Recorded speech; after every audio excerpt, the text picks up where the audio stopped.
నమస్తే, నేను సిరి.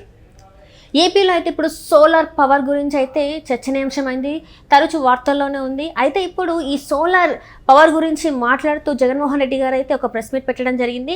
తాను చేసింది ముమ్మాటికి 100% కరెక్టే, తనకి ఖచ్చితంగా సన్మానం చేయాలన్నట్టుగా తను మాట్లాడడం జరిగింది ప్రెస్ మీట్లో.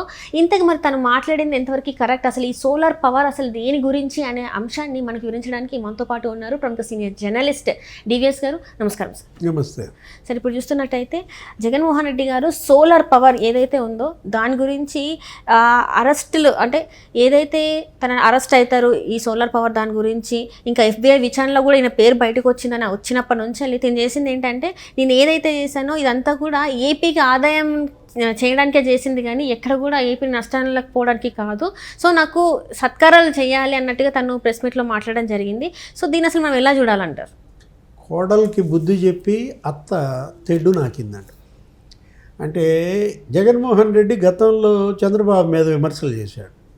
ఆయన PPL 20 ఏళ్ళకు కుదుర్చుకున్నాడు, ఆయన అంత రేటు కుదుర్చుకున్నాడు, దానివల్ల 35,000 కోట్ల నష్టం ఆంధ్రప్రదేశ్కి, ఇట్లా ఎన్నికల్లో ప్రచారం చేసి చంద్రబాబుని బదనాం చేసి నువ్వు అధికారంలోకి వచ్చి నువ్వేం చేశావు? తెడ్డు నాకుతావా? అంటే నువ్వు ఆయన 20 ఏళ్ళకు ఒప్పందాలు చేశాడన్నా నువ్వు 25 ఏళ్ళకు ఒప్పందాలు చేసుకుంటావా? ఇప్పుడు ఆయన ఏదో 4 రూపాయలు కొన్నాడు అని చెప్పి అప్పట్లో నువ్వు విమర్శలు చేసావు, నువ్వేమైనా తక్కువ కొన్నావా? నువ్వు ₹2.49 డైరెక్ట్గా కొన్నావు, ఇంట్రస్టేట్ ట్రాన్స్మిషన్ ఛార్జెస్ అది ఇంకో ₹2. అదేమంటే నటన, అదేమంటే మాయ. నీ నటనతో నువ్వు జనాన్ని మాయ చేయాలని చూసే ప్రయత్నం. అదాని ఆయన పారిశ్రామికవేత్త, నేను ముఖ్యమంత్రి, నేను ఆయన కలిస్తే నన్ను ఎంతోమంది పారిశ్రామికవేత్తలు కలుస్తుంటారు, ఇట్లా సమర్థించుకోవాలని చూస్తాడు. ఒక ప్రముఖ పారిశ్రామికవేత్త వచ్చి ముఖ్యమంత్రిని కలిసినప్పుడు ప్రెస్ మీట్ ఎందుకు పెట్టలేదు, ప్రెస్ రిలీజ్ ఎందుకు చేయలేదు, ట్వీట్ ఎందుకు చేయలేదు అని కదా ఇవాళ ప్రశ్న. అది కూడా 1-2 సార్లు కాదు, 4 సార్లు కలిసారు. 3 సార్లు నేను కలిసినప్పుడు పలానా తేదీల్లో, ఇవాళ ఏంటి అసలు నా పేరు లేదు అందుట అంటాడు. అవును సార్. ఇప్పుడు జగన్మోహన్ రెడ్డి ఎంత బ్లండర్స్, ఎంత అబద్ధాలు తేలిగ్గా మాట్లాడేటప్పుడు, అదేగా వాళ్ళ చెల్లె అంది, అలవోగ్గా అబద్ధాలు ఆడటంలో మా అన్నయ్యకి ఆస్కార్ ఇవ్వచ్చు అంటుంది. అందంగా అబద్ధాలు ఆడటంలో జగన్మోహన్ రెడ్డికి ఆస్కార్ ఇవ్వచ్చు అని చెబుతోంది ఎవరు? సొంత చెల్లి. ఇప్పుడు అదాని వచ్చి నిన్ను కలిసినప్పుడు నువ్వు ఆయన మధ్య చర్చలేంటి, ఏం జరిగాయి అసలు? ఇప్పుడు అక్కడ సెక్ ఏది అమెరికా సెక్యూరిటీ ఎక్స్చేంజ్ వాళ్ళు ఇచ్చిన దాని ప్రకారం FBI ఛార్జ్ షీటు, అక్కడ న్యూయార్క్ ఈస్టర్న్ డిస్ట్రిక్ట్ ఇచ్చినటువంటి అభియోగం.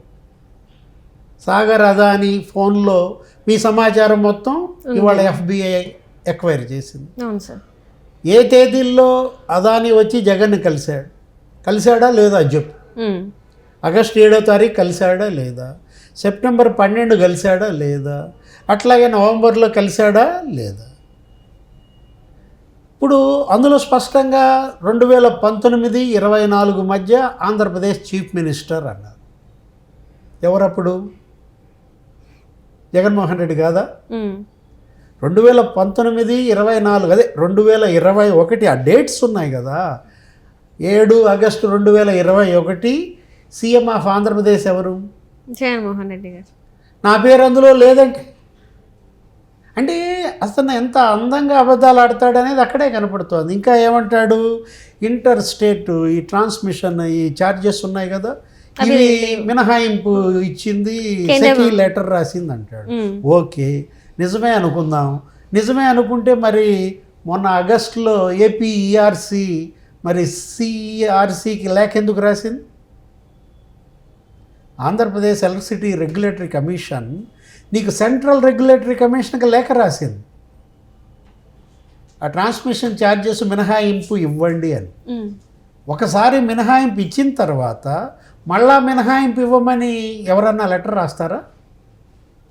ఈ లెటర్ని బట్టి మనకేం తెలుస్తోంది, అది మినహాయింపు ఇవ్వలేదు. జగన్మోహన్ రెడ్డి ఆయన అబద్ధాలని ఇవాళ ఆయన ERC లేఖే బయటపెట్టింది. నీకు మినహాయింపు కనుక ఇచ్చున్నట్లయితే మరోసారి మినహాయింపు ఇవ్వమని నువ్వు లెటర్ రాయాల్సిన అవసరం ఏంటి? అవును సార్. అంటే అన్నీ అబద్ధాలే.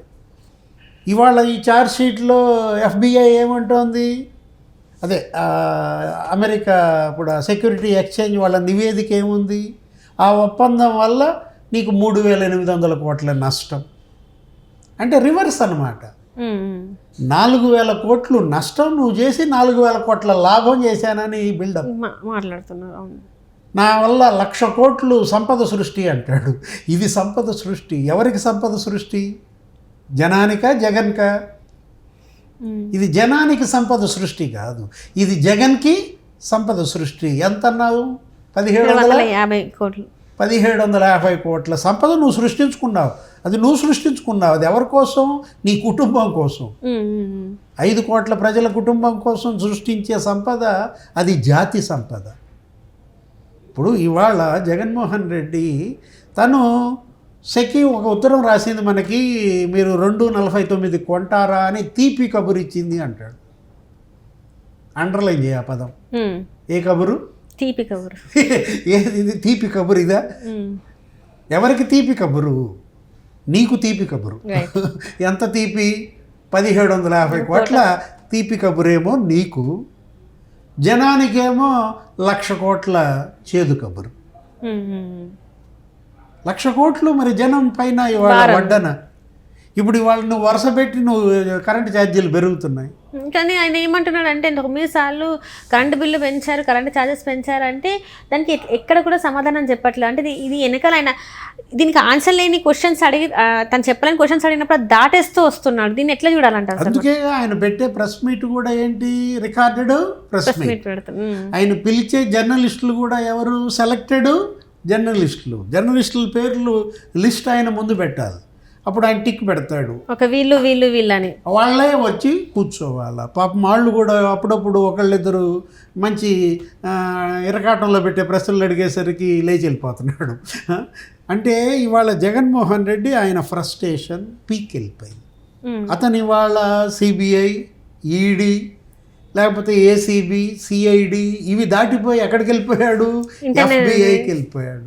అంటే ఇవాళ సాగర్ అదానీ లేకపోతే గౌతమ్ అదానీ పైన అరెస్ట్ వారెంట్ వచ్చింది. అఫ్ కోర్స్ అదానీ పవర్ వాళ్ళు లీగల్ ఫైట్ వాళ్ళు కొనసాగిస్తాం అన్నారు. మేమేం తప్పు చేయలేదని వాళ్ళు కూడా చెప్పారు. రేపొద్దున వాళ్ళు అరెస్ట్ అయితే, అదానీ అరెస్ట్ అయితే నెక్స్ట్ అరెస్ట్ ఎవరు? జగన్మోహన్ రెడ్డి. ఎందుకంటే ఇవాళ అక్కడ స్పష్టంగా ఆంధ్రప్రదేశ్ చీఫ్ మినిస్టర్ ముడుపులు. ఇప్పుడు గమ్మత్తు ఏంటంటే అమ్మా, ఏపీలో ముడుపులకి అమెరికాలో లోన్లు తీసుకున్నారు. ఇప్పుడు రుణాలు దేనికి తీసుకుంటావు? లోన్ నువ్వు దేనికి తీసుకుంటావు? నువ్వు ఇల్లు కొనుక్కుంటే తీసుకుంటావు, లేకపోతే నువ్వు కారు కొనుక్కుంటానికో లేదా 2 వీలర్ కొనుక్కోవటానికో నువ్వు లోన్ కోసం వెళ్తావు. లేకపోతే కొంతమంది ఆడపిల్లలు ఈ మధ్య నేను న్యూస్ కూడా చూసా, ఏదో పెళ్లి చేసుకోవడానికి కూడా లోన్ అడుగుతున్నారు. అంటే మరి పెళ్లి ఖర్చులు అవి ఉంటాయి కాబట్టి. ఇది ఎక్కడ గోల? ముడుపులకు లోన్లా? ఫస్ట్ టైం నేనేది లంచాల్లో ఇంతవరకు ఎప్పుడు భారతదేశ చరిత్రలో కాదు ప్రపంచ చరిత్రలో చూడలేదు. ఒక రాష్ట్రంలో లంచాలు ఇవ్వడానికి వేరే దేశం పోయి అక్కడ నువ్వు లోన్లు అడిగి ఆ బ్యాంకుల్ని నువ్వు ముంచేసే పని, అక్కడ ఉన్న ఆర్థిక సంస్థలు. ఇవాళ అమెరికా ఆర్థిక వ్యవస్థ ఇప్పుడు దీని దెబ్బకి, జగన్మోహన్ రెడ్డి దెబ్బకి, ఈ అదానీ దెబ్బకి అక్కడ నీకు కంగారు ఎత్తిపోతుంది. ఏంటి? ప్రపంచాన్నే శాసించే అమెరికా ఆర్థిక వ్యవస్థ ఈ టైప్ అవినీతిని ఎరుగదనమాట.